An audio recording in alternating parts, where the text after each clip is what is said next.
इन्नमल मुमिनूना इख्वा, उसके तहत यहाँ बैठे हुए हैं। एक दूसरे को न जानने के बावजूद, न पहचानने के बावजूद दीनी और इस्लामी रिश्ते की बुनियाद पर हम यहाँ पर इकट्ठा हुए हैं ताकि आपस में कुछ तबादले ख्याल किया जाए। जिस काम से हम सब लोग लगे हुए हैं,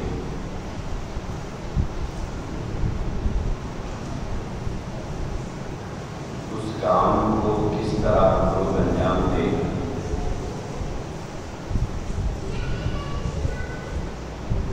उसको हम लोगों को सीखने की जरूरत है।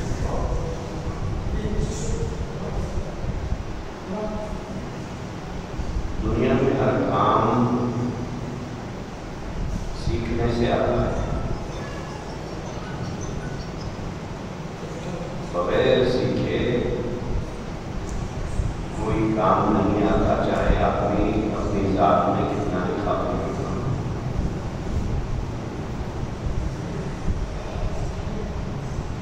जिस काम से आप हजरात लगे हुए हैं, उसी काम से हमारा भी ताल्लुक है। हम आपको सिखाने की नीयत से तो नहीं आए हैं, सीखने की नीयत से जरूर आए हैं।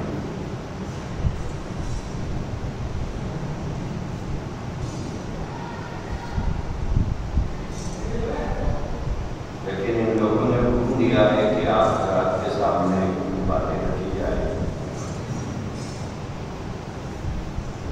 क्योंकि आप हजरात अफराद और काम के जगहों में खिदमत अंजाम दे रहे हैं।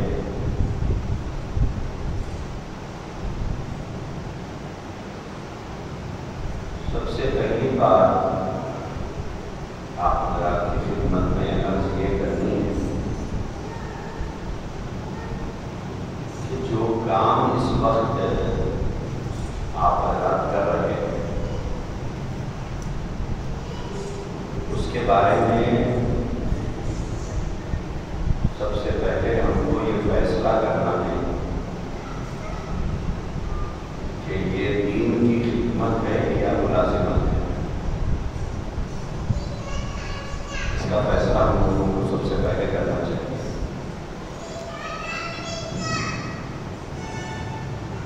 कि जो काम में हम लगे हुए हैं, ये दीन की खिदमत है या मुलाजिमत है। तो फिर आगे का सफर बड़ा आसान होता है इन्हीं दो लफ्जों के तय करने के बाद।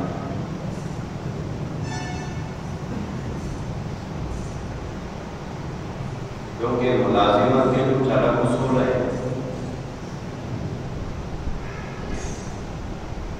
उसके औकात भी मुकर्रर है, उसके ज़ाब्ते भी तय है। और दीन की खिदमत के कोई औकात मुकर्रर नहीं।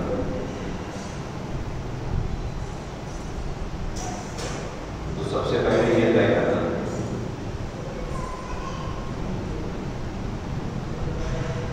कि मुलाजिमत है या फिर दीन की खिदमत है।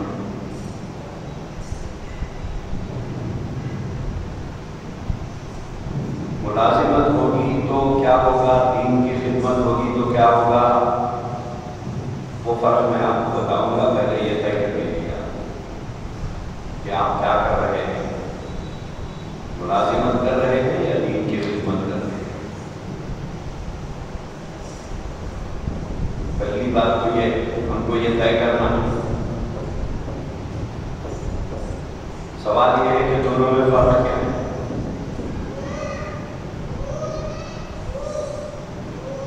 क्योंकि हम भी इसी काम से लगे हुए हैं, तो मालिकीन हमारे पास भी बहुत सारे देहातों में काम करते हैं। 22 साल से हमको इस लाइन का तजुर्बा है।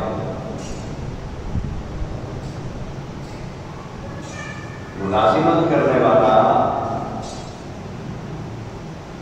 चाहे वो मस्जिद का इमाम बने या मकतब का मालिक बने, चाहे वो इमामत करे या मकतब का मालिक बने,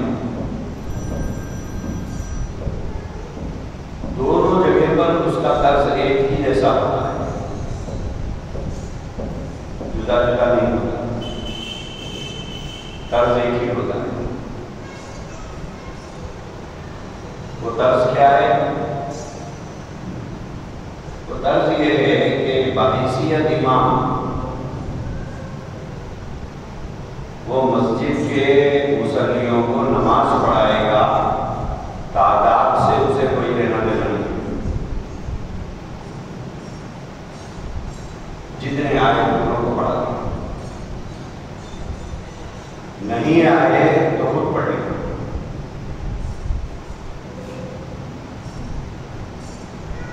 अक्सर देहातों में मौज़िन तो रहते नहीं है, इमाम साहब भी दोनों खिदमत अंजाम देते हैं।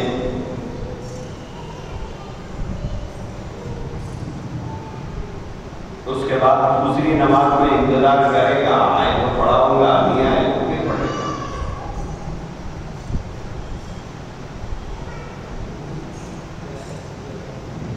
तीसरी नमाज में भी वही काम करेगा, अपनी क़ियाम का चले जाएगा।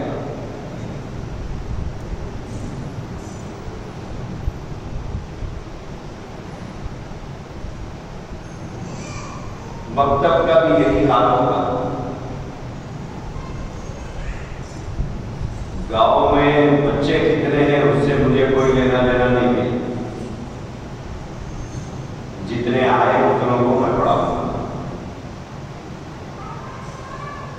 10 आए 10 को पढ़ाऊंगा, 5 आए 5 को पढ़ाऊंगा, 25 आए 25 को पढ़ाऊंगा।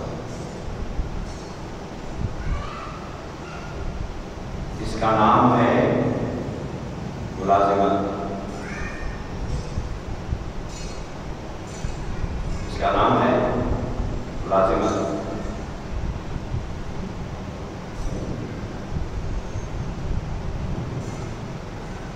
तो एक मस्जिद में कोई इमाम साहब बहुत तेज नमाज पढ़ा दिए, ना रुकू में तस्बीह पढ़ने का मौका दिए, ना सजदे की तस्बीह पढ़ने का मौका दिए, तेज नमाज पढ़ा के जा रहे थे। तो एक साहब ने उनको पकड़कर पूछा, क्या इमाम साहब ऐसी नमाज पढ़ रहे हैं? 3 मरतबा की जगह एक ही मरतबा सुभान रब्बियल अज़ीम बोल सका,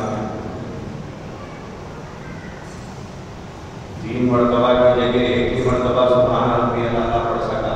इतनी तेज नमाज पढ़े, अब तैयार पूरी नहीं हुई, आप सलाम दे दिए। इमाम साहब बोले कि वो साहब 5000 रुपये की तनख्वाह में इससे अच्छी क्या नमाज पढ़ाऊँ आपको?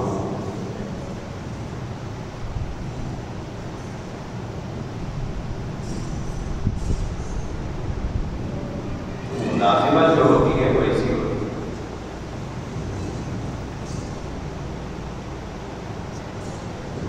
इसका नाम है मुलाजिमत।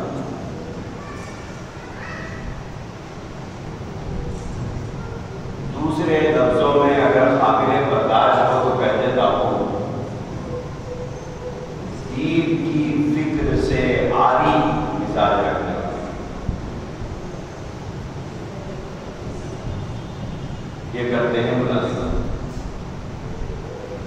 नाम अगरचे कि उसको मुलाजिमत नहीं देते, लेकिन है मुलाजिमत।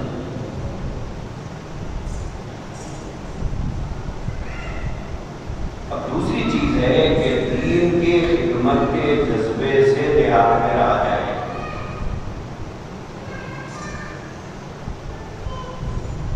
इन्नमल आमालु बिन्नियात, सिर्फ नीयत का फर्क होता है कि हम किस जज्बे से देहात में हैं। मुलाजिमत के जज्बे से है या दीन की खिदमत के जज्बे से?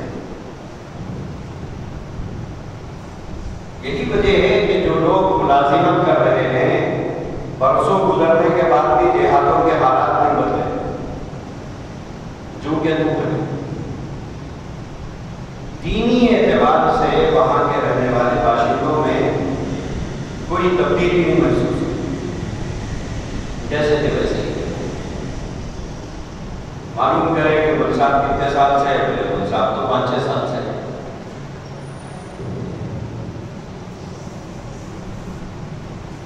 बोले इनसे पहले 10 साल रखे, उन्होंने भी कुछ नहीं किया, मौजूदा गुल साहब का भी किया।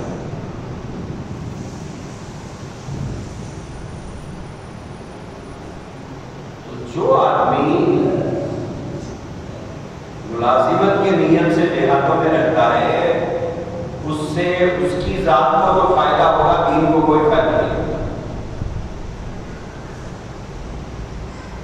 दीन को कोई फायदा नहीं। एक होता है कि जो दीन की खिदमत के जज्बे से करना,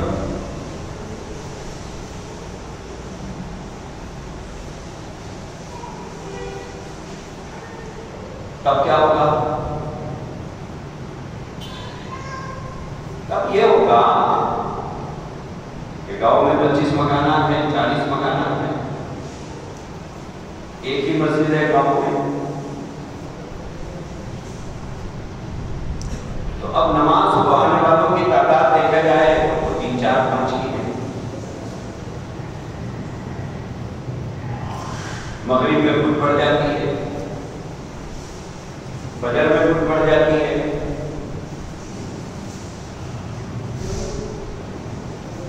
तो जो आदमी दीन की खिदमत के जज्बे से काम करेगा, उसको फिक्र होगी कि बाकी लोग क्यों नहीं आ रहे,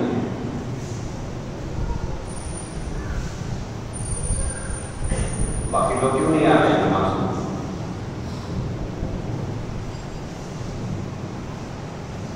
अगर दिल के अंदर दीन की खिदमत का जज्बा है, तो अब वो आदमी उनकी फिक्र शुरू करेगा,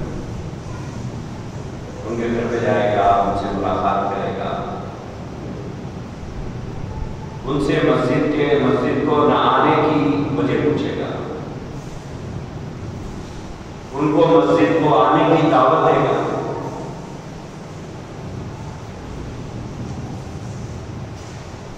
क्यों? उस दिल को कभी करार नहीं आ सकता जिस दिल में दीन की खिदमत का जज्बा है। तो खामोश नहीं बैठे, उसे फिक्र रहेगी कि क्यों नहीं आ रही, क्या वजह है, सब नमाज को क्यों नहीं आ रही। इसी तरह गांव में बच्चे हैं 25-30, मकतब में आ गए हैं 10-12। उन साहब से पूछे क्या मतलब, क्या बात है, बच्चे इनके घर में याद है क्या आए तो मैं पढ़ाने तैयार हूं। आमतौर पे यही जवाब हम लोगों को मिलता है, आपके चेहरे भी बता रहे हैं कि यही जवाब आप भी देने वाले हैं। वर्षों से ये जवाब हम लोग वालिदैन से सुनते हैं।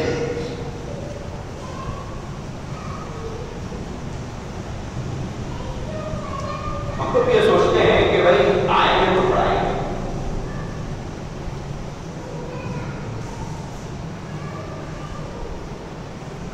ये जो हमारा तर्ज़ अमल है, इसी तर्ज़ अमल की वजह से देहातों में दीनी एतबार से तब्दीली नहीं आती, कोई तो नहीं। बरस हमारी मौजूदगी के बावजूद उस देहात में तब्दीली नहीं आती। वजह क्या है? तजाहुदे आलिफाना, समझे इसका लफ्ज, इस लफ्ज के माना समझे? जानबूझकर अनजान मारना।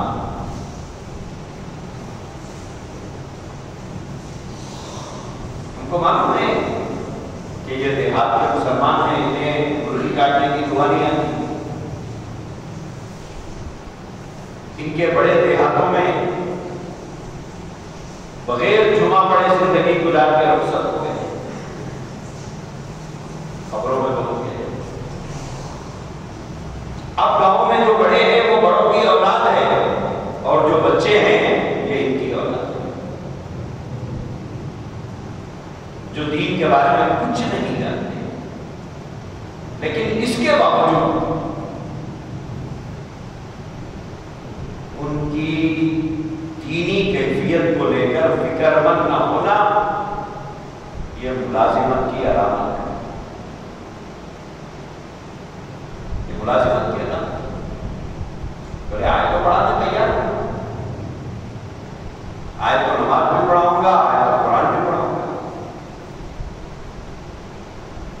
उनके दरवाजों तक पहुंचकर उनमें तड़प और तलब पैदा करना यह दीन की खिदमत के जज्बे से काम करने वाले में पैदा होता है।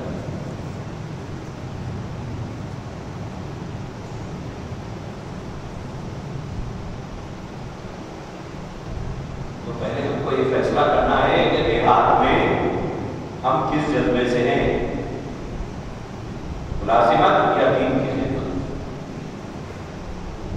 और अल्लाह हमारे दिलों के हाथ को खूब चलता है और नताइज नियतों के बकदर आता है। जैसी नियत करके काम करेंगे वैसे नताइज है। तो पहली बात तो हम लोगों को यह तय कर लेना है कि हम किस काम के लिए इख्तियार में हैं। ये तो पहली बात होगी। दूसरी बात, मेरे उस्ताद एक बात कहा करते थे कि फरमाते थे कि देखो मियां, तनख्वाह की फिक्र मत करो, वो तो हर सूरत में मिलने वाली है। अब आप बोलेंगे ऐसी कौन सी 50,000 दे रहे हैं आप हमारे को तनख्वाह,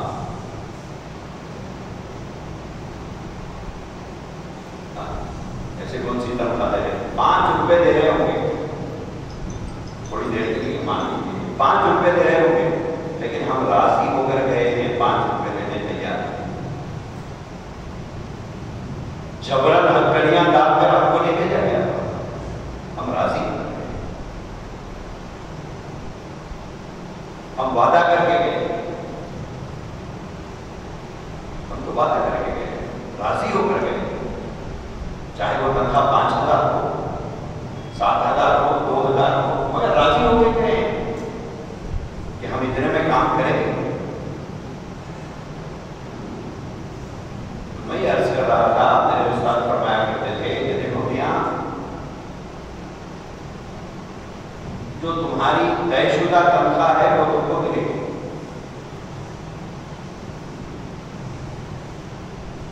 और उसकी हैसियत बताते थे कि जब भैंस पाखाना करती है गोबर, तो जिस जगह पर गोबर करती है तो गोबर अगर कुछ लेके नहीं उठा तो कम से कम जिस जगह गिरता है उस जगह की मिट्टी लेके जरूर उठता है। जब गोबर आप उठाएंगे तो उसके साथ थोड़ी मिट्टी लग के आती है। सोना चांदी ना लगे लेकिन मिट्टी तो कम से कम लेके उठता है गोबर। मेरे उस्ताद फरमाते थे ये तनख्वाह, जिस जगह तुम रह रहे हो वो तो बहरहाल तुमको मिलने वाली है, वो तो बहरहाल तुमको मिलेगी।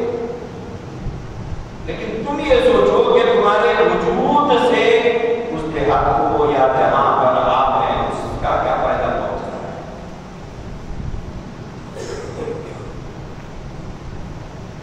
क्या फायदा पहुंच रहा है?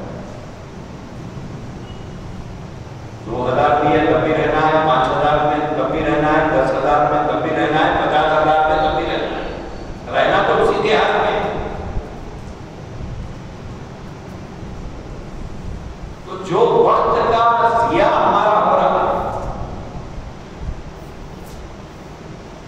बजाय ये वक्त के ज़िया के हम लोग इस वक्त को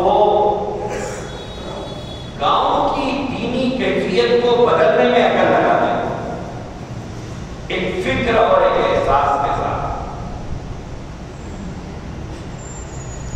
तो गांव में तब्दीली आ सकती है। हमारे पास आंध्रा में एक देहात है,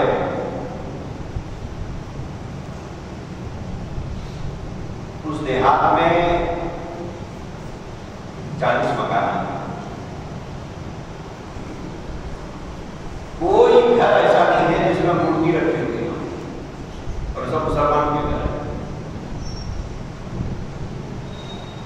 कोई घर ऐसा नहीं है जिसमें मूर्ति ना हो, या फिर मामूला ने बाकी की तस्वीरें ना हो।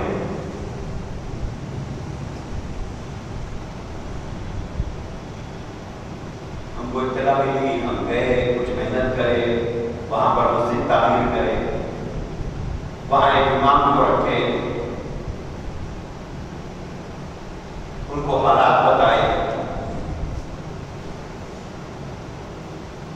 लेकिन बेचारे बहुत पाबंदी से धक्का देते थे, लेकिन काम कुछ नहीं करते।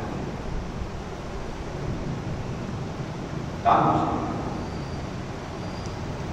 हमारी नबूवत के तहत जो मस्जिदें तामीर होती है, मस्जिद के साथ ही कमरा भी तामीर होता है इमाम का। तो बस नमाज पढ़ा देना, जाके कमरा में सो जाना। इतना मिलने के बाद 6-8 महीने में कुछ नहीं किया, फिर उनको हटाए दूसरे को।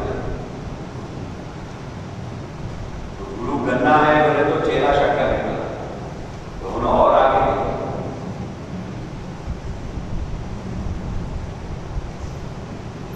एक का उस्ताद देखते हैं दुनिया में क्या करेंगे, उन्होंने और आगे निकल गए। उनके बारे में तेरा मिली के साथ उन्होंने नमाज पढ़ाना छोड़ के तामीला बनने में लगे हुए।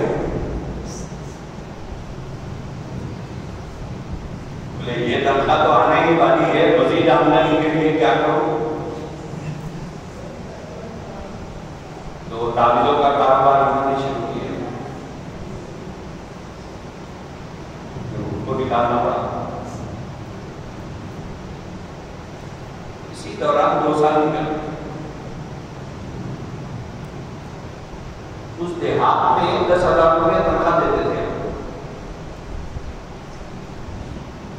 आप और फरमाइए कि 2 साल में कितनी तनख्वाह मिली? 2,40,000। 2,40,000।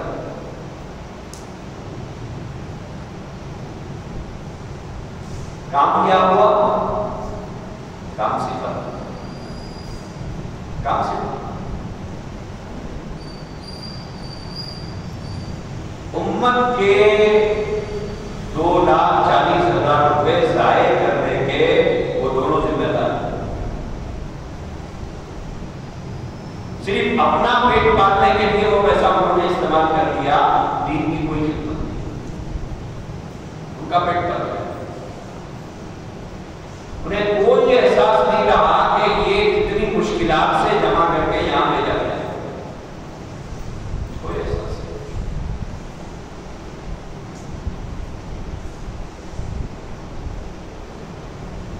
100 रुपये के लिए 4-4 मरतबा फिराते हैं लोग।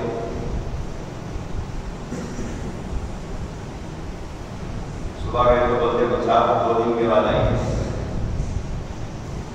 2 दिन के बाद मैं तो बच्चा आके बोलता अब्बा बोल रहे हैं, अब्बा घर पे नहीं है।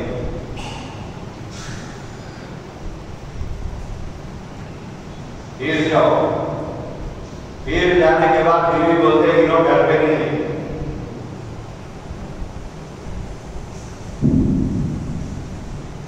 चौथी 5वीं मरतबा जाकर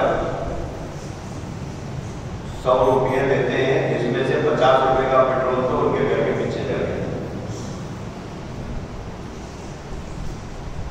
जो लोग इस मैदान में काम करते हैं ना, करेगा उनको आता है। आसान नहीं है काम करना, पैसा जमा करना आसान।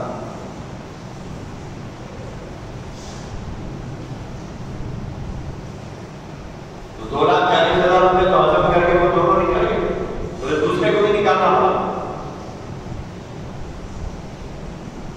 दौरान मेरे पास मेरे एक खतीब मुसल्लीन है, वो मेरे पास आए, आके मेरे मौलाना मैं कुछ खिदमत करना चाहता हूँ।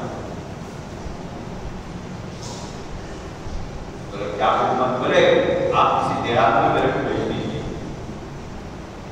बोला आप हैदराबाद में रहते हैं, शहर की ये जगमगाहट, ये चकाचक शहर छोड़कर आप देहात क्यों जाना चाह रहे हैं जनाब? बोले दीन की खिदमत करने के लिए जाना। बोला घर में लड़ाई बड़ी हो गई क्या? शहर छोड़कर देहात क्यों जाना चाह रहे हैं आप?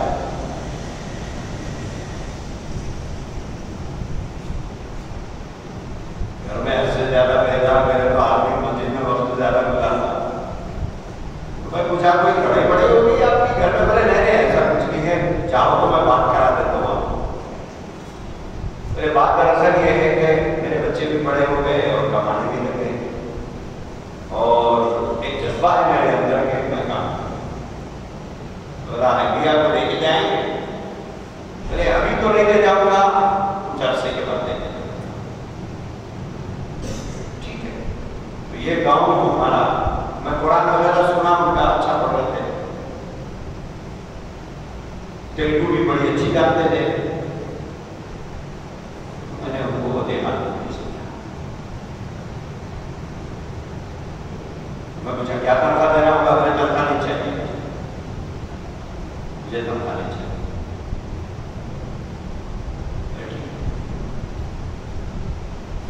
हम वो देहात भेजे, ऐसा देहात जहां हर घर में देवी और देवताओं की तस्वीरें हों, बुत रखे हुए हों। वहां के मुसलमान मंदिर को जाते हैं।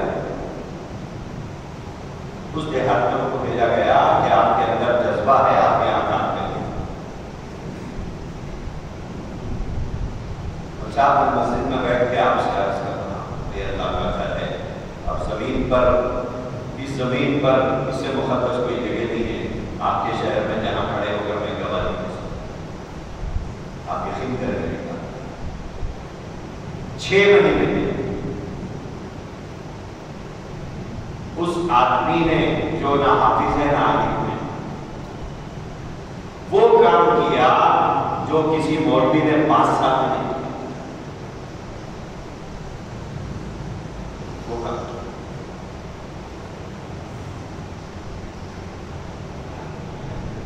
अब पूछेंगे आप क्या काम किया? एक एक फर्द पर उसने मेहनत, एक एक फर्द, गांव के एक एक फर्द पर उसने मेहनत की। और उसने घरों से उठा कर मस्जिदों को लाता। जहां 3 आदमी 4 आदमी नमाज पढ़ते थे, वहां उस गांव में 2-2 सब लोग नमाज पढ़ते।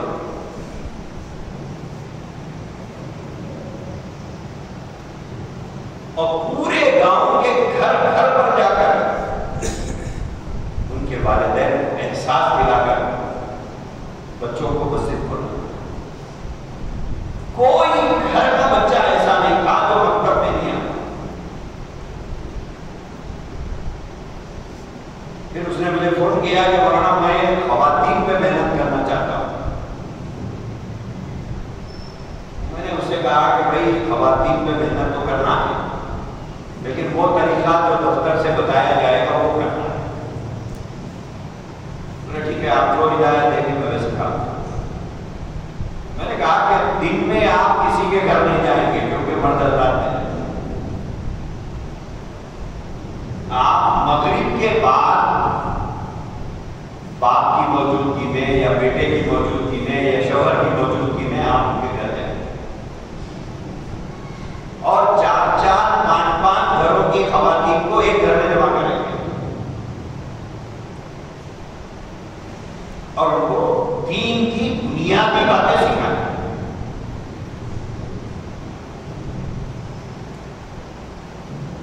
महीने में उस आदमी ने उन खवातीन को जो कलमे तय्यबा नहीं पढ़ सकते थे, कलमे तय्यबा नहीं पढ़ सकते थे, ऐसे सौों देहात है हमारे पास आज भी। उस आदमी ने उन औरतों को जो कलमे तय्यबा नहीं पढ़ते थे, मोहम्मद रसूलुल्लाह सल्लल्लाहु अलैहि वसल्लम कौन है जानते नहीं। उन्हें उसने सूरे फातिहा के साथ 10 सूरे उसको याद दिलाए, सना याद दिलाए, तहियात याद दिलाई, दुरूद शरीफ याद दिलाया, दुआए मासूर याद दिलाई, दुआए कुनूत याद दिलाया, और नमाज की अमली मशक मुकम्मल, और एक एक वीडियो तैयार करके वो मेरे पास भेजते थे। हैरत, जो काम हुफ़ाज़ ने किए, जो काम उलमा ने किए, वो काम उसने कर दिया। और उस गांव में कोई स्कूल भी नहीं बच्चों को पढ़ने के लिए, तो बच्चे जो है सुबह में वहां से पड़ोस के देहात में 4-6 किलोमीटर पर एक देहात है, तो वहां जाकर वो बच्चे पढ़ते थे। तो ये सरकारी बसें जो चलते थे, उन बसों में सवार होकर वो बच्चे जाते थे। उस्ताद क्या होता है आप देखिए। तो ये जो है जाकर बस स्टैंड पे खड़े हो जाते थे, वो बच्चा नहीं आया, वो बच्चा क्यों नहीं आया, वो बच्चा क्यों नहीं आया, आवाज देते थे बस का टाइम हो रहा, जल्दी आओ। और जब पूरे बच्चे जमा हो जाते तो उन बच्चों को खड़ा करके सफर की दुआ पढ़ाता था वो बस स्टैंड पे, हिंदुओं के दरमियान में, गैर मुस्लिमों के बीच में। और मैं वीडियो देख रहा था, हैरान रह गया जब उसने वीडियो भेजे। जब बच्चे जो है बस में सवार हो जाते तो वो बच्चा को हाथ हिला हिला कर बोलते अल्लाह हाफिज, अल्लाह हाफिज, अल्लाह हाफिज।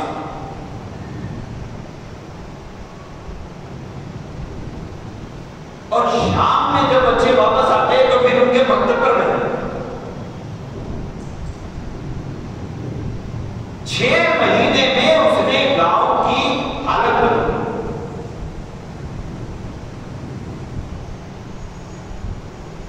साथियों, ये काम तब हो सकता है जब आदमी के सिर में दीन की खिदमत का जुनून सवार हो।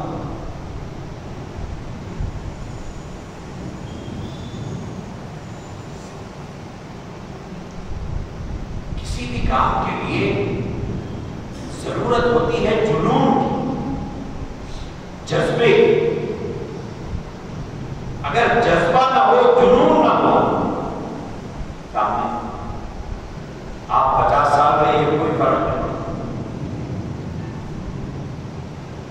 मैं आपसे अर्ज जो करना चाह रहा हूं ये है, आप जो काम करने के लिए करियों और देहातों में है, ये कोई छोटा काम नहीं है।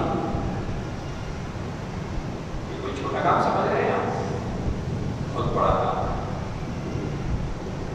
आप ये मत सोचिए कि हालात ने मुझे यहां पहुंचा दिया देहात में, वरना तो मैं मुंबई में रहना चाहता था।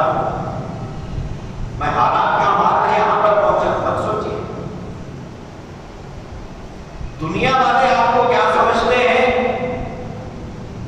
उसको नजरअंदाज कीजिए, लेकिन आपके बारे में नबी ने क्या फरमाया उस पर गौर कीजिए। आपके बारे में नबी पाक अलैहिस्सलातु वस्सलाम ने क्या फरमाया? आपके बारे में तो फरमाया खैरुकुम मन तअल्लमल कुरआन।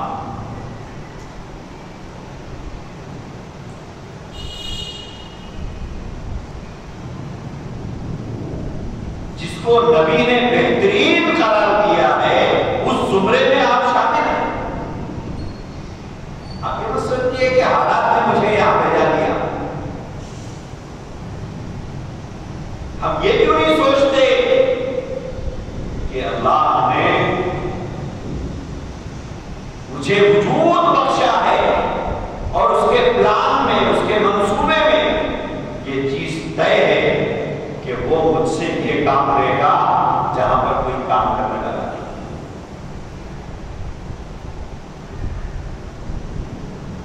मैं हालात से मारा मारा फिरकर यहां नहीं आया, बल्कि तकदीर ने मुझे यहां खींच के लाया। तकदीर ने मुझे, वरना मैं यहां क्यों आता देहात में? शहर की चमचमाहट जगमगाहट छोड़कर छोटे छोटे देहातों में मैं क्यों आता? लेकिन यहां जो चीज मुझे दे आई है वो मेरी तकदीर है। अल्लाह ने मुझे वजूद बख्शा है। अल्लाह के इल्म में मेरी पैदाइश का मकसद है कि मुझसे वो इस देहात में काम लेना चाहता है। तो फिर हमको काम करना आसान होगा, देहातों की काया पलटना आसान होगा, कुफ्र के दोराहे पर खड़े हुए दीन से नावाकिफ इन मुसलमानों के ईमान को बचाना आसान होगा। कादियानियत और शकीलियत के रूप में ईमान के जो लुटेरे खड़े हुए हैं, इनको उन देहातों से बोरिया बिस्तर लपेटने पे मजबूर करना हमारे लिए आसान।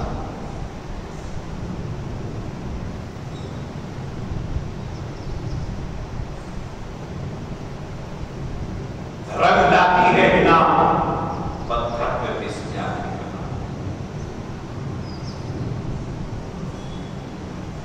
जब तक वो टहनियों और डालियों पर लगी हुई रहती है, जब तक किसे पता है कि ये हरा पत्ता अपने पेट में लाल रंग सुमाया हुआ है, ये किसी हसीना के हाथों को जाजिबे नजर बनाएगा, कोई ये पूछा। लेकिन वो पत्ता जब टहनी से टूटेगा, धूप की तमाज़त को बर्दाश्त करेगा, हवाओं के झोंकों से उड़कर इधर से उधर जाएगा, फिर उसके बाद वो पत्थर बनाएगा, फिर उस पर जोर जोर की मार पड़ेगी, फिर वो चूरा चूरा हो जाएगा, फिर वो उगना उगना हो जाएगा। उसके ऊपर या तो पत्थर से उसे पीटा जाएगा या लकड़ी से उसे कूटा जाएगा। फिर जब वो गीला करके जब किसी दोशीदा के हाथों को उससे रंगीन किया जाएगा, तो तब पता चलेगा क्या राज इसमें दोशीदा था। देखने में तो एक आम पत्ता ही तो था। मेहंदी रंग कब लाती है? कुटने के बाद, पीटने के बाद, अपने वजूद को मिटा देने के बाद, अपनी पहचान को खत्म कर देने के बाद, फिर जब वो रंग लाती है,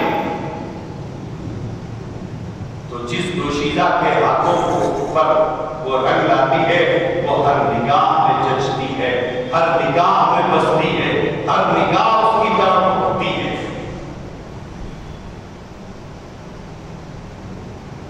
हालात में तब्दीलियां लाना हो तो एक आदमी को कुर्बानी देना पड़ेगा। एक आदमी को कुर्बानी देना पड़ेगा। एक आदमी को अपने ख्वाहिशात, अपने जज्बात, अपने अरमान, अपनी आरज़ुएं, अपनी तमन्नाएं, अपनी ख्वाहिशात का गला दबाना पड़ेगा। उसके बाद देखिए देहातों में क्या रंग आता है। देखिए जितने दुश्मनान इस्लाम काम कर रहे हैं,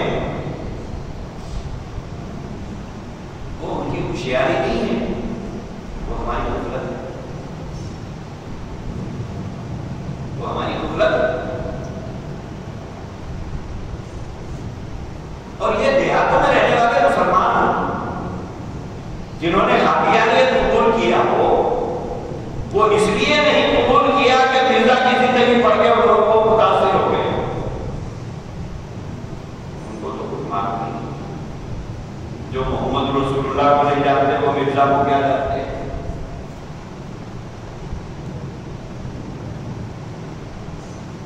लेकिन जहल, नावाकिफियत,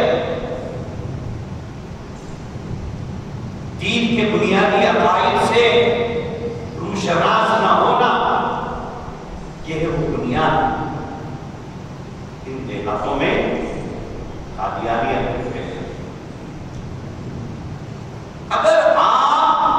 चौकन्ना होकर खड़े हो जाएं।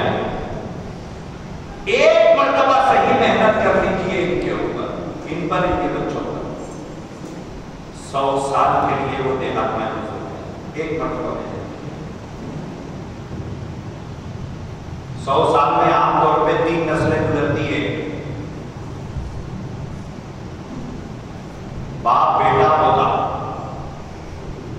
100 साल में ये तीनों दुनिया में अपनी उम्र बसर करके चले जाते हैं। अगर हमने बाप को सही समझाया, वो अपने बेटे को समझा बचाएगा, वो अपने बेटे को बचाएगा। अगर हमने बाप को छोड़ दिया तो तीनों नस्लों का ईमान जाने का खतरा पैदा।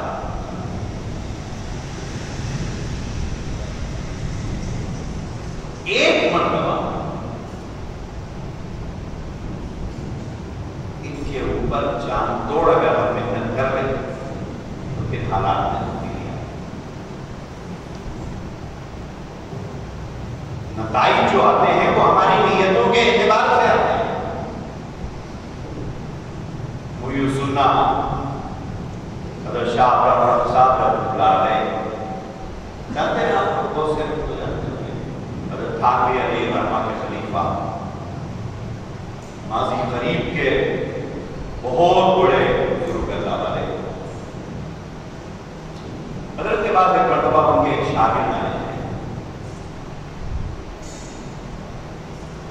हज़रत ने पूछा कि क्या कर रहे हो? दीन की खिदमत। दीन की खिदमत का मतलब क्या कर रहे हो? उन्होंने कहा कि इमामत कर रहा हूं। अच्छा, और क्या कर रहे हो? मेरे मदरसे को पढ़ा। तो हज़रत ने फरमाया, मैं पूछ रहा हूं कि दीन की खिदमत में क्या कर रहे हो? तो उन्होंने फिर वही बताया। मुझे सुनना रहमतुल्लाह अलैह ने फरमाया कि बाबा, ये 2 काम जरूर दीन की खिदमत में, ये 2 काम जरूर दीन की खिदमत में, इमामत भी और तदरीस भी। लेकिन इसके अंदर एक गर्ज भी पोशीदा है।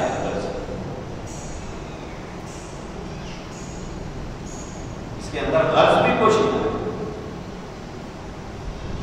और वो गर्ज क्या है? पेट। देखो, गर्ज क्या है? पेट, बीवी, बच्चे, जरूरियात। तो बोले ये खालिस दीन का काम नहीं होगा, इसमें कुछ हमारी मजबूरियां हैं, इसकी वजह से हम ये कर रहे हैं। मुझे सुनना रहमतुल्लाह अलैह ने फरमाया कि बेटा, कोई ऐसा काम नहीं करो जो बिला उजरत हो।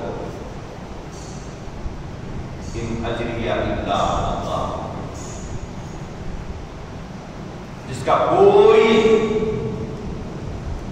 बदला लोगों से न दिया जाए, खालिस अल्लाह के लिए।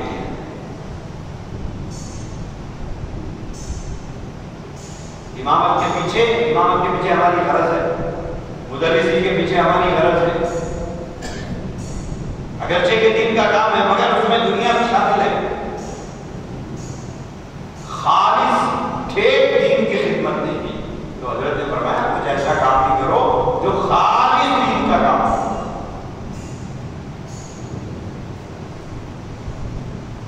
तो अब खालिस दीन का काम आपके सामने क्या है?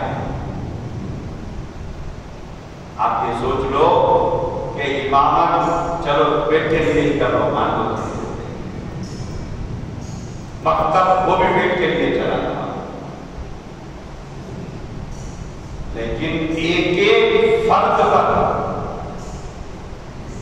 इनफिरादी तौर पर मैं मेहनत करूंगा जो मेरी नौकरी के क़वानीन में शामिल नहीं है। लेकिन मैं आप तय करोगे कि मैं एक एक फर्द पर मेहनत करूंगा, इसका अज्र मैं खत्म नबूवत की कमेटी से नहीं चाहता, इसका अज्र मैं अल्लाह से चाहता। और ये एक एक फर्द पर, एक एक मर्द पर, एक एक बच्चे पर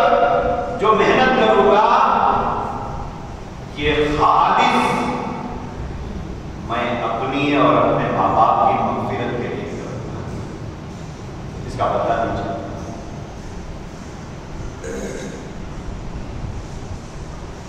क्यों? इमामत के पीछे कुछ गर्ज है, मकतब के पीछे कुछ गर्ज है नहीं, लेकिन ये जो काम करूंगा इसका अजर और बदला किसी से नहीं होगा, और ये काम सिर्फ अपनी बख्शिश के लिए, सिर्फ अपनी मग़फ़िरत के लिए, सिर्फ अल्लाह की रज़ा के लिए, सिर्फ दीन की इशाअत के लिए, सिर्फ दीन की हिफाजत के लिए करूंगा, इसका बदला नहीं चाहिए। हज़रत मुहय्यिद सुन्नह रहमतुल्लाह अलैह ने फरमाया, कोई काम ऐसा करो जिस पर कोई उजरत नहीं है। मुमकिन है? करोगे? करोगे? आपके लिए, मेरे मग़फ़िरत के लिए, आपकी अपनी मग़फ़िरत। अगर साथ में नियत करते तो कर लीजिए, हो सकता है आपकी नियत के बदले में हमारी मग़फ़िरत हो जाए। वुसअत क़ल्बी तो होना चाहिए। तो आप ये नियत करें कि मैं अपनी बख्शिश के लिए क्या कर रहा हूं।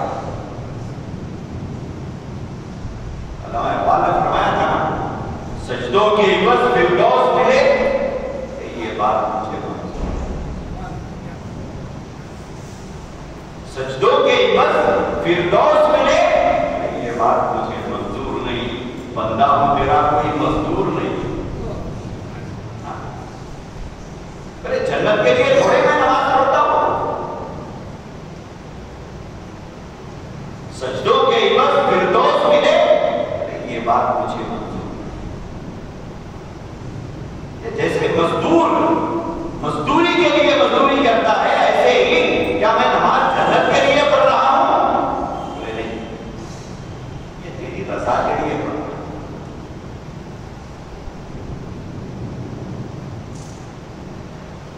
नुसरतुल बसातीन ने एक वाक़या लिखा है कि हज़रत राबिया बसरिया अल्लाह की वो सालिहा, कानिता, आबिदा, अपने दौर की इंतहाई साले खातून हज़रत राबिया बसरिया। तो लोगों ने देखा कि एक हाथ में आग है, एक हाथ में पानी है, लेके जा रही है। किसी ने पूछा, मजा कहां जा रहे? और तेज तेज जा रहे। मजान कहां जा रहे? और ये क्या है कि एक हाथ में पानी है, एक हाथ में आग है। हज़रत राबिया बसरिया ने फरमाया कि जी ऐसा चाहता है कि इस आग से जन्नत को आग लगा, इस आग से जन्नत को आग लगा दूं और इस पानी से जहन्नम को बुझा दूं। पूछने वाले ने पूछा कि ये ख्याल क्यों आया? ये ख्याल क्यों आया आपको? तो फरमाया कि लोग नमाज पढ़ते हैं, रोजा रखते हैं, जिक्र करते हैं, तिलावत करते हैं, जन्नत की हवस में बेगर्ज होकर नमाज नहीं पढ़ रहे हैं, खुद गर्ज होकर पढ़ रहे हैं।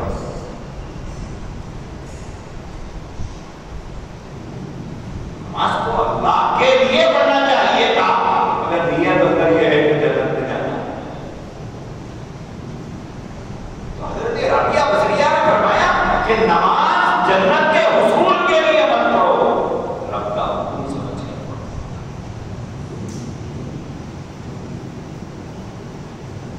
रब की अज़मत की वजह से पढ़ो। बोले अम्मा फिर ये पानी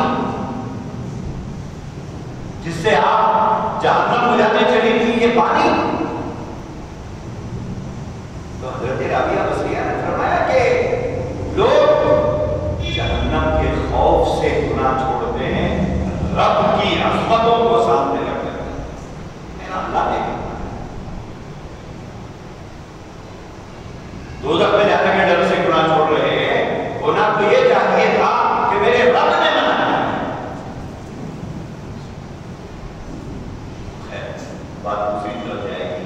तो मैं जो बात अर्ज कर रहा था वो ये था कि एक काम काम हम बिना किसी उजरत के, बिना किसी मुआवजे के करना है, सिर्फ अपनी बख्शिश, अपने माँ बाप की बख्शिश और अल्लाह की रजा के लिए। और वो काम है देहात के एक एक आदमी पर मेहनत करना,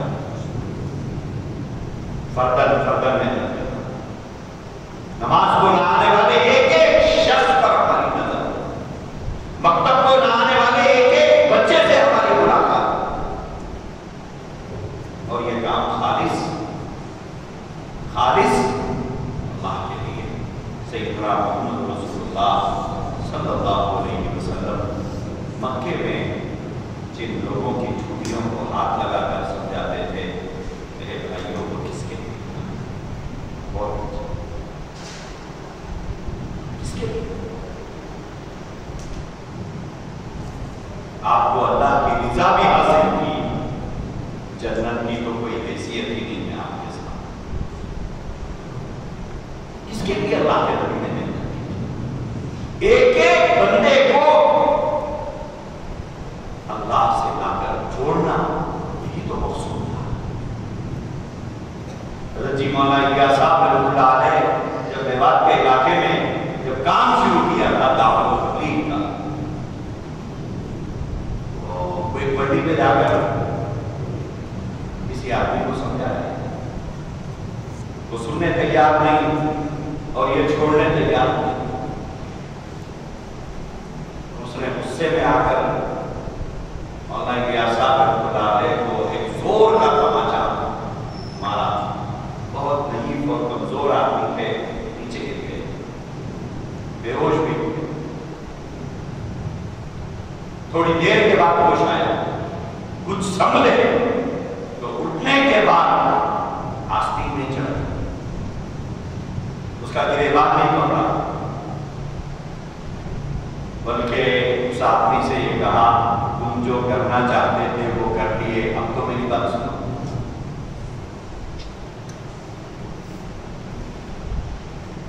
तुम जो करना चाहते थे वो कर लिए, अब तो मेरी बात सुनो। ये काम तनख्वाह लेने वाला करेगा? हाँ, ये काम तो दीन की खिदमत करेगा। हम उलूम नबूवत के वारिस, हमारे उस्ताद ने हमको इन्हीं जज्बों से पढ़ाया कि ये इस्लामी सरहदों की हिफाजत करेंगे। आज इस्लामी सरहदों पर हमारी नजर, गांव के गांव चाट लिए कादियानियों ने, शहरों में दूसरे फिरके काम कर रहे हैं। हमारी मौजूदगी क्या माने रखती है? क्या माने रखती है? कि बकरियों का चरवाहा भी खड़ा हुआ हो और भेड़िया बकरी को उठा करके ले जाए। क्या कहा जाए? भेड़िए की जुर्रत कहा जाए या चरवाहे की नाअहली कहा जाए? हमें गौर करना। काबिल एहतराम उलमा और इल्मा इकराम, आज यहाँ से एक नए जज्बे के साथ ये जो तनख्वाहें हमारे पास आती हैं, ये किसी कुएं से खोद कर नहीं निकाली जाती, आप भी जानते हैं, और ना ही किसी तंजीम के पास पैसों का तरफ है। ये एक एक रुपया, 10-10 रुपये, 100-100 रुपये इकट्ठे किए जाते हैं। किन मुश्किलात से इकट्ठे होते हैं ये इकट्ठा करने वाला जानता है। कौम में इतने हमदर्द लोग नहीं है कि जाते ही निकाल के पैसे दे दे लीजिए मौलाना, उनके घरों के चक्कर काटते हैं। अपनी आबरू को खतरे में डालना पड़ता है, अपनी अना को मुर्दा कर देना पड़ता है, अपनी जमीर को जो अंदर से झिझोड़ती रहती है उसकी आवाज को उछलना पड़ता है, उसके बाद ये पैसा और देने वाला चाहे तो वो पैसा वो अपने बच्चों पे खर्च कर सकता है, अपने बीवी पर खर्च कर सकता है, वो 100 रुपये की एक तरकारी ही अपने घर को ले जा सकता है, वो 500 रुपये का गोश्त ही अपने घर को ले जा सकता है, लेकिन उसने वो 100 रुपये 500 रुपये दीन के नाम पर दिया।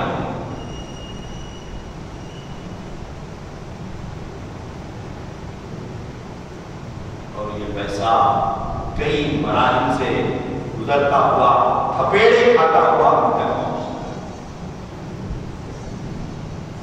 इसके पीछे की मेहनतें और इसके पीछे की कोशिशें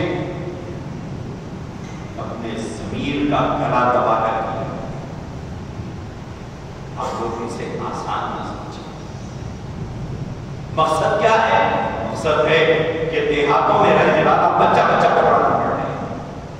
देहातों में रहने वाला हर मुसलमान मर्द और औरत दीन के बुनियादी अकाइद से वाकिफ हो गए। और जो कादियानियत का फितना है उससे उम्मत महफूज है। हम गौर करेंगे तो हमें पता चलेगा, अल्लाह के नबी ने फरमाया कि मेरे बाद कोई नबी और तुम्हारे बाद कोई उम्मत नहीं, हुजूर के बाद कोई नबी नहीं, हम हुजूर के उम्मती हैं। उन्होंने फरमाया मेरे बाद तुम्हारे बाद कोई उम्मत नहीं, अब क़यामत तक जितने हैं सो मेरी उम्मत। तो मिर्जा गुलाम अहमद कादियानी जिसने नबी होने का दावा किया है, उसकी जो उम्मत तैयार की जा रही है वो हुजूर की उम्मत से काट काट के तो तैयार की जाए।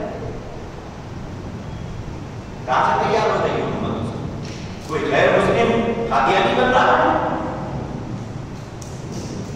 कोई गैर मुस्लिम मेरे इल्म में तो नहीं है कि कोई गैर मुस्लिम 22 साल हो गए मुझे काम करते हुए इस मैदान में, मैंने एक फर्द ऐसा नहीं देखा जो गैर मुस्लिम था उसने कादियानियत कबूल की। इंडिया बाहर के कंट्रीज का छोड़ दी, मेरे इल्म में नहीं। तो फिर ये जितने कादियानी बने हैं ये कौन है? ये हुजूर की उम्मत है। हुजूर से बगावत करके इन्होंने मिर्जा को नबी मान लिया है। कैसे हम लोग कदम कर लेते हैं? कैसे हजम कर लेते हैं? अगर हमारा बच्चा पड़ोसी को अब्बा बोलना शुरू कर दे तो कैसा लगेगा? कैसा लगेगा? बर्दाश्त होगा? बर्दाश्त होगा?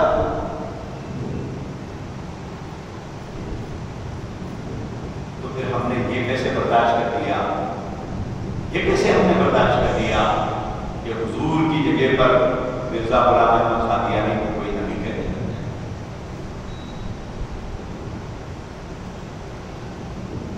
ये तो वही सीने बर्दाश्त करेंगे जिनमें गैरत ईमानी और हमीयत इस्लामी वो बर्दाश्त।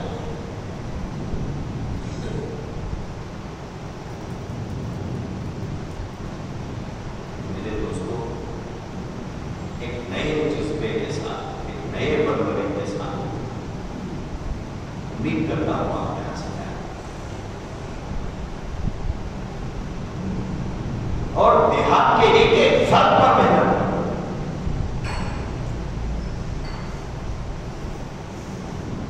एक एक फर्द पर ये सोचकर कि यही मेरा सामान्य आखिरत है, यही मेरा जरिए नजात है। बाकी चीजें जिंदगी की जरूरियात के लिए है, वो आती रहती है जाती रहती है, लेकिन ये बोले इसका अजर मैं किसी से नहीं करता।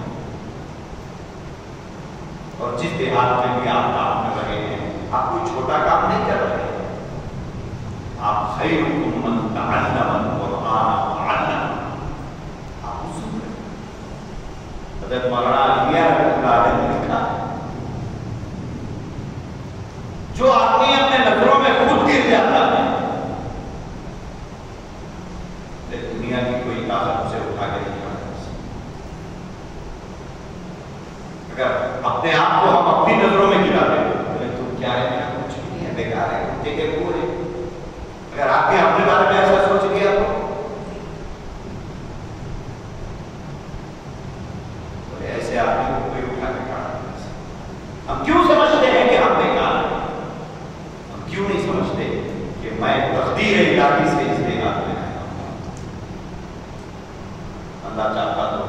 बेंगलुरु, बॉम्बे, चेन्नई, कहाँ मुझे नहीं भेज सकता।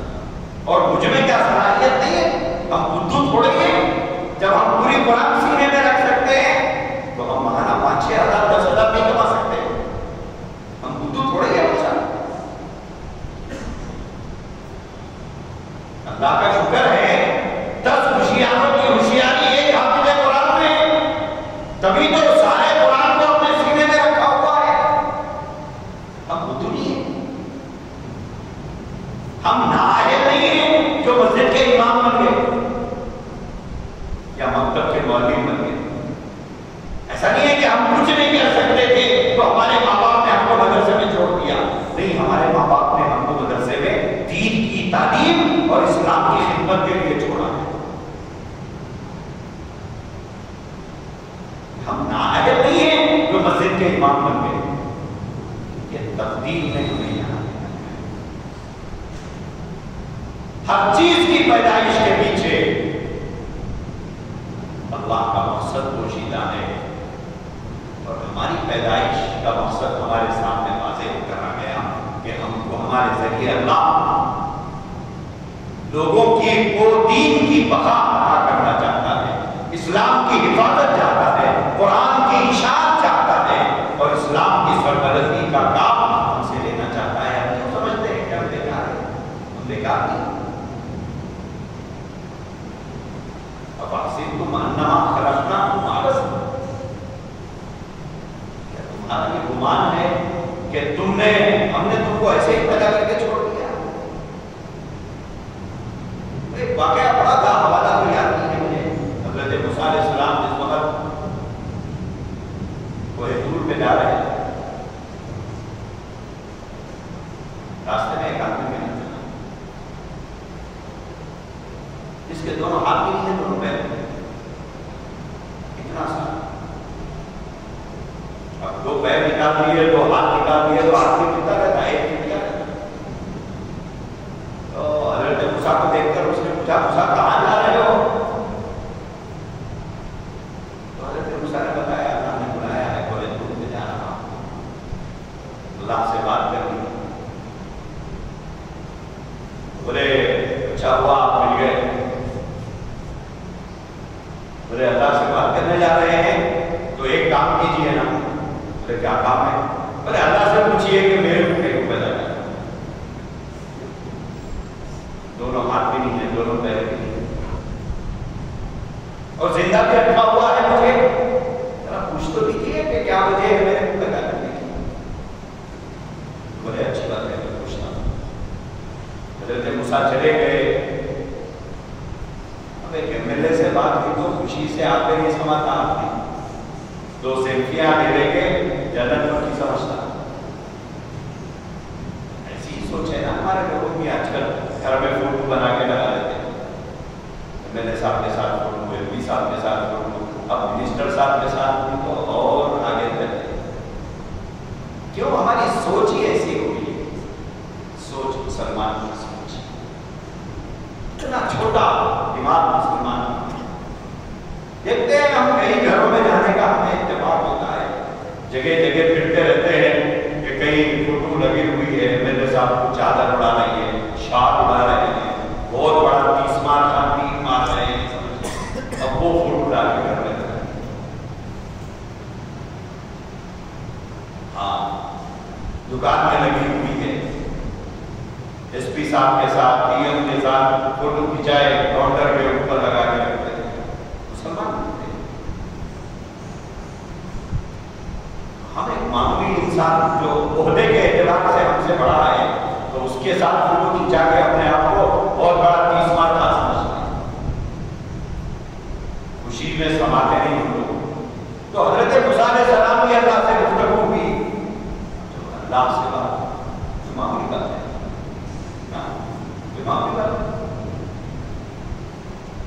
खुशी खुशी हज़रत मूसा वापस आ रहे हैं, वो भूल गए। तो अल्लाह ने याद दिलाया, हज़रत मूसा भूल गए? बोले भूल गए? बोले क्या? बोले वो रास्ते में एक आदमी मिला था ना। बोले अल्लाह भूल गया, खुशी में भूल गए। अब याद आया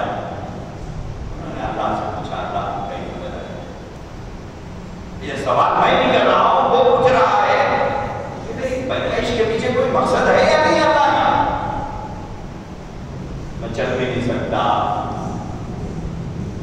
मैं फिर भी नहीं सकता, मैं खा भी नहीं सकता, मैं अपनी इजाजत हो भी नहीं सकता। मोहताज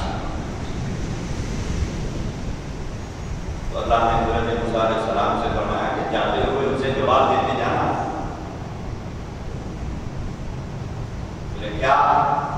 बोले वो जहन्नमियों के लिए, जहन्नमी जब पुकारेंगे प्यास प्यास प्यास प्यास पुकारेंगे ना, कुरान में पुकारेंगे, तो जिस जगह पर जहन्नमियों की प्यास बुझाने का सामान होगा वो क्या होगा? फ्रिज का पानी, ठंडे बॉटल्स। फिर क्या किया जाएगा? जहन्नम का खौलता हुआ, जहन्नमियों के जख्मों से निकला हुआ खून और पीन।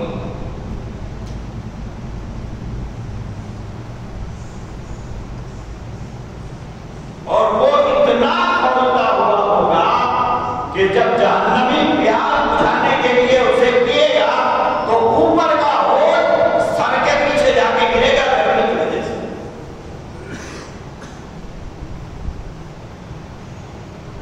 और नीचे का होठ नीचे आ जाएगा। तो इतना माए नीम।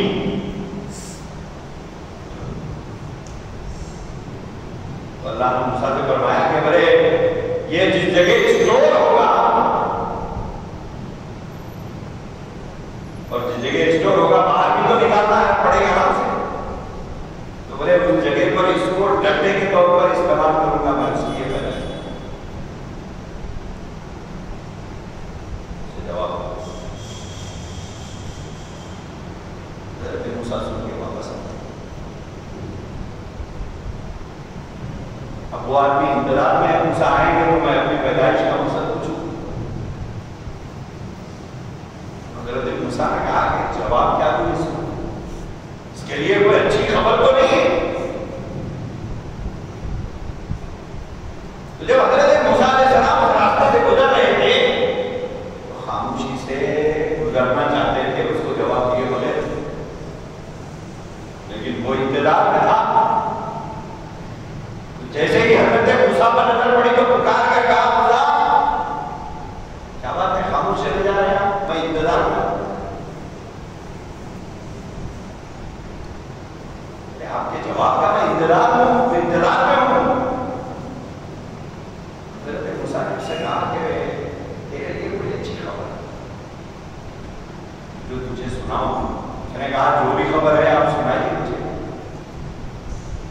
तो हज़रत मूसा ने बताया कि अल्लाह ने फरमाया कि तेरे खुफरा काम में इस्तेमाल करेंगे तो वो ऐसा उछलने लगा। बोले मैं अल्लाह के काम आऊंगा? अल्लाह ने अपने काम के लिए पैदा किया है मुझे, मैं अल्लाह के काम आने वाला हूं। अफहसिबतुम अन्नमा खलक़नाकुम अबसा, ये तो कुरान में आपके और मेरी पैदाइश के पीछे क्या मकसद? इसलिए गुजर गया है जो अहद इशरत, नगर तू नादाम उसी पे हसरत, तो गुजर गया। ख़याल उसी का समझ नहीं जो वक्त पेशे निगाह, तो गुजर गया, छोड़ दीजिए उसे। लेकिन बची हुई जिंदगी को रायगा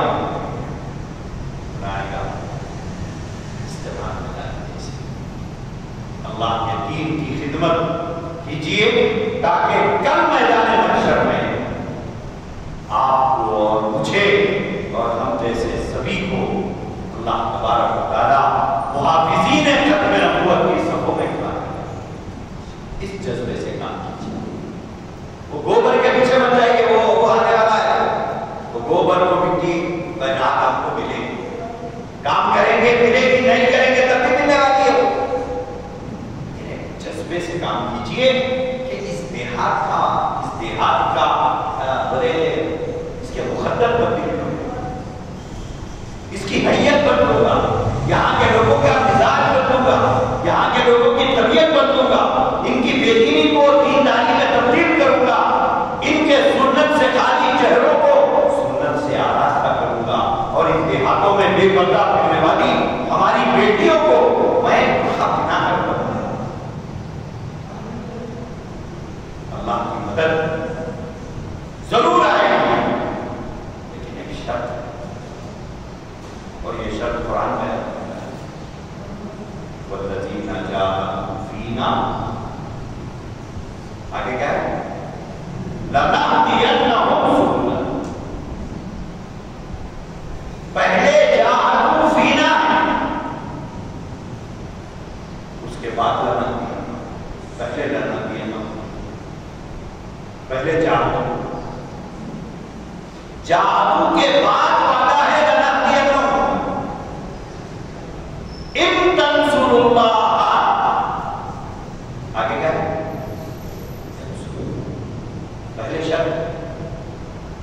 पहले शर्त है, शर्त पूरी करो, मशरूत पूरी, हम शर्त पूरी। और आसमान की तरफ देख के बोल रहे तो घर में आए इसी मदद का बात नहीं हुई,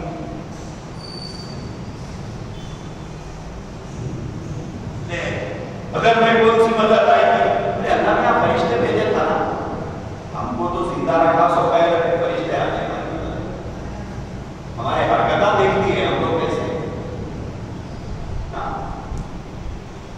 अच्छा, सही बता रहा हूं, हुजूर की दुआ का सदका है जो हम बचे हुए। हाँ, अगर हुजूर की दुआ न होती तो हम बचते नहीं आज। हुजूर की वो जो दुआ है कि ऐ अल्लाह तेरी पूरी उम्मत पर एक वक्त अज़ाब न आए, जैसे कौम आद पर, कौम समूद पर, कौम शुएब पर, कौम लूत पर आए, पूरी कौम की कौम एक दिन में साफ हो गई। हुजूर की उम्मत ऐसी नहीं मानी जाएगी, थोड़ी थोड़ी मारी जाएगी, पूरी एकदम नहीं मानी जाएगी। मेरे भाइयों, इन तंसुरुल्लाह, यहाँ तक नहीं फरमाया, आगे और कुछ फरमाया, आगे क्या है, वयुसब्बित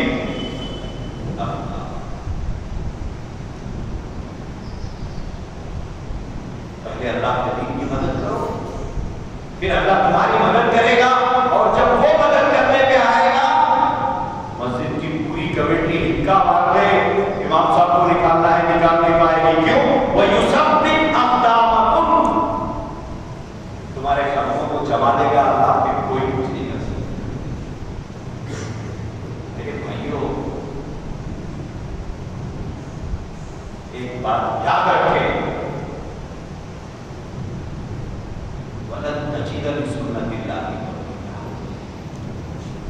बदलना हमको है, अल्लाह निजाम नहीं बदलेगा, बदलना हमको है, निजाम नहीं बदलेगा। ला तब्दील लिकलिमातिल्लाह वलन तजिद लिसुन्नतिल्लाहि तब्दीला, अल्लाह अपना निजाम हमारे से नहीं बदलेगा, बदलना हमको है। तो अगर हम अपने आप को बदलेंगे, फिर हालात, और हालात बदलेंगे, फिर अल्लाह कहां कहां पहुंचाएगा आप सोच भी नहीं सकते। हज़रत बालवी रहमतुल्लाह अलैह बात को जानते हैं, हज़रत सिद्दीक़ साहब बालवी को जानते हैं, सब जानते हैं, बहुत से लोग जानते हैं, बहुत से देहात में रहते हैं। हाँ, बाला में रहते थे क्या, हथौड़ा में रहते थे, हथौड़ा में, बाला में, बाला हथौड़ा में, हथौड़ा एक कितना देहात। हज़रत मौलाना वसीउल्लाह खान साहब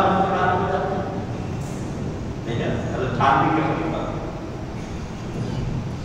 जलालाबाद में रहते थे, जलालाबाद देवबंद से 60-70 किलोमीटर दूर पे जलालाबाद। मैं आपको 1992-94 की बात कर रहा हूँ, जब जिंदा थे, जब हम दारुल में पढ़ते थे। मेरे को ऐसा याद पड़ता है कि 94 के साथ में बैंक में काम हुआ, या 93 में बैयतों में तो मैं उससे मुलाकात किया, खान साहब छोटा सा बैयतों में ही देखकर ताज्जुब हुआ था, इतना बड़ा आदमी ये छोटे में। आज हो सकता है 25-30 सालों में कुछ तरक्की कर लिया, आपको एक अलग बात है, लेकिन 30 साल पहले उस देहात की हालत ऐसी कि 2 दिन वहां रहना मुश्किल।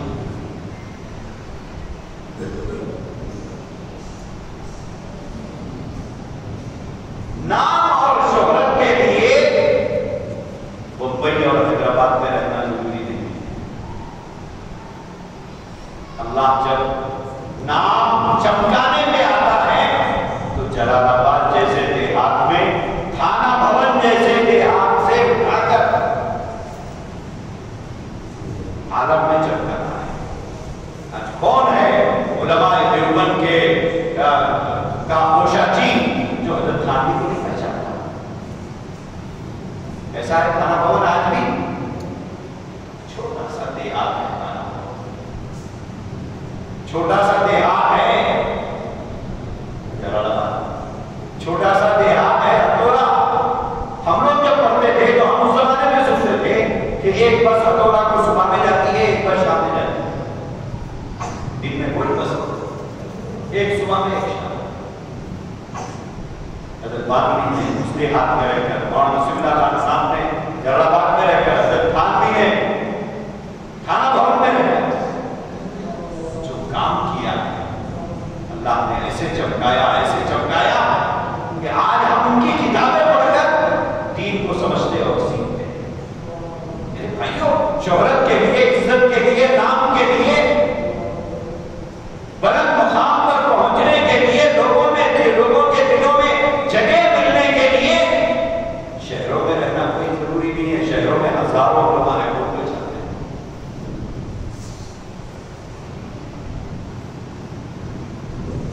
अल्लाह ताला चमकाना चाहे तो कहीं भी रहते भाई कर चमकाता है।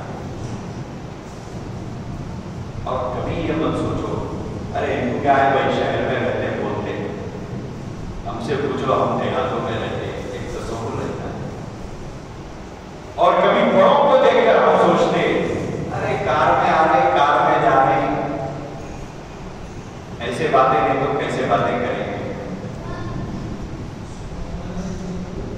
ये असाबिर के जुमले हैं, हम सुने हुए हैं, लेकिन एक बात खालिद साहब रायपुरी को जानते हैं, हम लोग अकाबिर को नहीं पढ़ते हैं। सर मुश्किल मसला ये है कि हम लोग फारिग होकर समझते हैं कि हमने पढ़ लिया। हजरत अब्दुल कादिर साहब रायपुरी रहमतुल्लाह अलैह इतने बड़े बुजुर्ग थे कि मेरे उस्ताद कहा करते थे कि हजरत मौलाना अली मियां को जानते हैं, बड़े मौलाना मंजूर नोमानी को जानते हैं। तो मेरे उस्ताद फरमाते थे कि मियां अली मियां ने दुनिया को तस्लीम कराया। मैं अरब दीवाने देखते, उनकी लिखी हुई किताबें आज अरब यूनिवर्सिटियों में पढ़ाई जाती है, आज भी पढ़ाई जाती है। और मंजूर नोमानी जैसा मुनाजिम, अल्लामा कश्मीरी का शागिर्द, फरमाया कि मेरे उस्ताद फरमाते थे ये 2 बुजुर्ग जिनके सामने दुनिया ने सर झुका दिया था, इल्मी एतबार से इतनी बुलंदी थी कि इनसे मुकाबला आसान नहीं था मौलाना अली मियां से और हजरत मौलाना मंजूर नोमानी रहमतुल्लाह अलैह से। लेकिन ये दोनों इल्म के जिबाल होने के बावजूद हजरत रायपुरी के सामने अपना सर भी झुकाते थे, अपना दिल भी झुकाते थे। अपना सर भी झुकाते थे, अपना दिल भी झुकाते थे। ये हजरत रायपुरी है। 2 रायपुरी हैं, एक अब्दुल कादिर साहब रायपुरी है, एक अब्दुल रहीम रायपुरी है।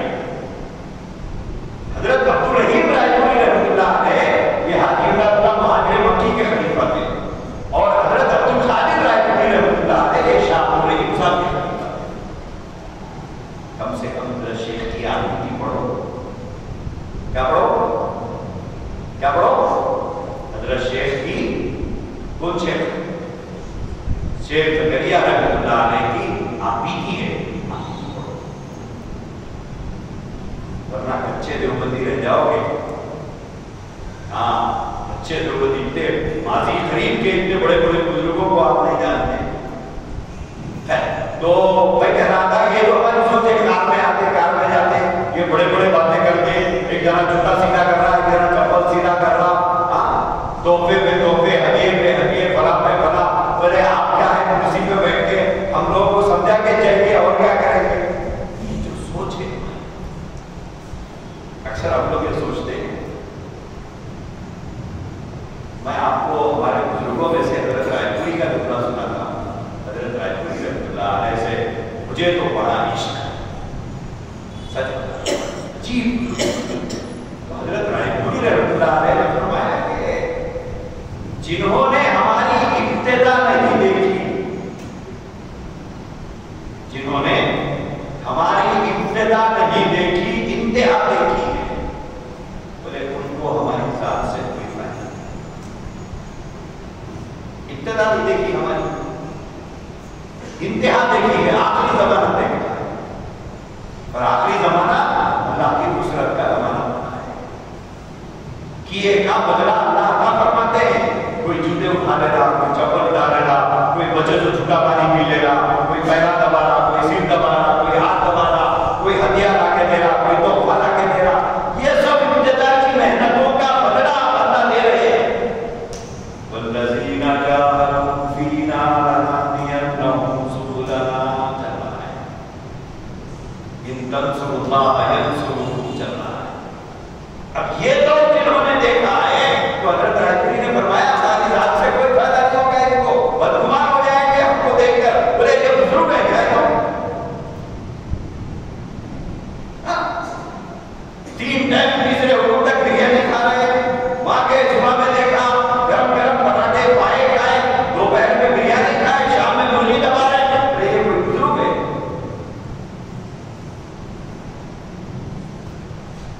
हज़रत रायपुरी रहमतुल्लाह अलैह ने फरमाया कि जिन्होंने हमारी इब्तिदा नहीं देखी, हमारी इंतहा देखी है, उनको हमारी जान से कोई फायदा नहीं होगा। क्यों? इंतहा जो होती है वो नुसरतों का जमाना होता है, नुसरतों का दौर है। तो मेरे भाइयों, अल्लाह चमकाएगा, हाथ में भी रख के चमकाएगा, काम करो बस। मैं जो बताना चाह रहा हूँ, हज़रत रायपुरी रहमतुल्लाह अलैह कि अगर मैं जिंदगी सुनाऊं, वक्त नहीं है और सुनाता भी नहीं, आपको शौक हो तो पढ़ लीजिए, तो आप हैरान करेंगे। एक मरतबा हज़रत थानवी ने पूछा था, बोले मैं रायपुर आया था, कभी नजर नहीं आया। मैं रायपुर आया था, आप कभी नजर नहीं आए। तो हज़रत अब्दुल खालिद साहब रायपुरी रहमतुल्लाह अलैह ने फरमाया कि हज़रत भाई दुबला पतला एक नौजवान बच्चा हज़रत बड़े हज़रत की खिदमत करता था, शाह अब्दुल रहीम साहब रायपुरी की खिदमत करता था, आपने नहीं देखा उसको? वह एक घोड़ी का सबब था, उसमें रहता था। हज़रत शाह अब्दुल रहीम साहब ने अब्दुल खालिद साहब रायपुरी से कहा था मेरे पास रहने की जगह नहीं है, वहाँ एक घोड़ी का अस्तबल है, वो घोड़ी वाले से पूछ लो, अगर वो इजाजत हो तो उसमें रहो। बोले वो अक्सर घोड़ी पे सामान लाद के बाजारों में बेचने जाता है। शाह अब्दुल रहीम साहब अब्दुल खालिद साहब रायपुरी रहमतुल्लाह अलैह घोड़ी के अस्तबल में रहकर आप कब्रों में रहते हैं।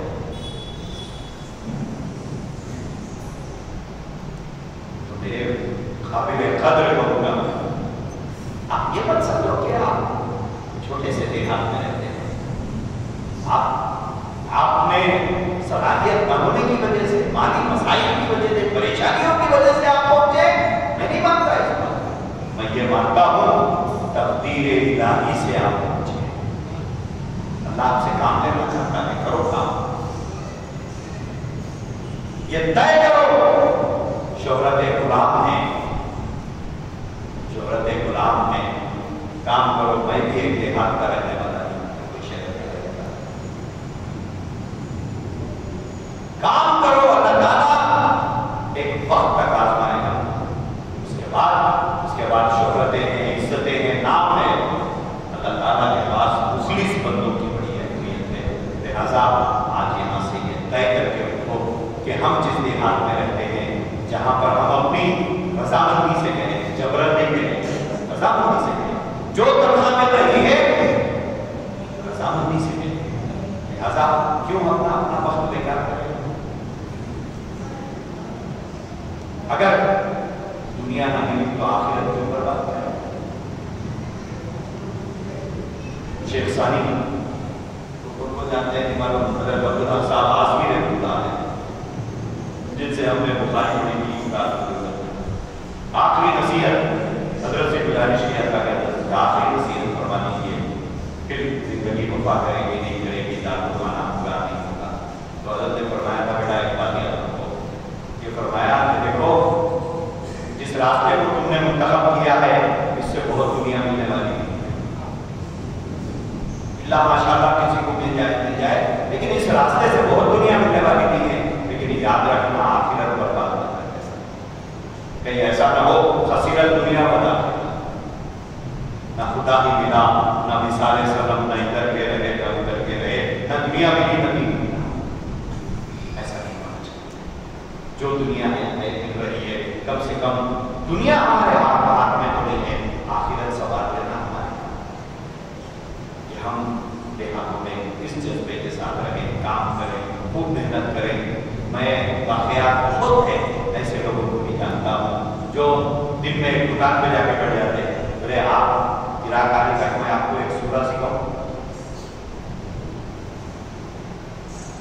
गिराकारी तक आपको एक सूरा सिखा दूं, रुकू में जो पढ़ते वो सिखा दूं, सजदे में जो पढ़ते वो सिखा दूं आपको थोड़ी देर, गिराकारी खामोश बैठ के गिराके फिर पढ़ा। ऐसे भी अल्लाह के नेक बंदे हैं कि एक किसान हल चला रहा है, पीछे से उस देहात में रहने वाला इमाम उसे सूरह फातिहा याद दिला रहा है।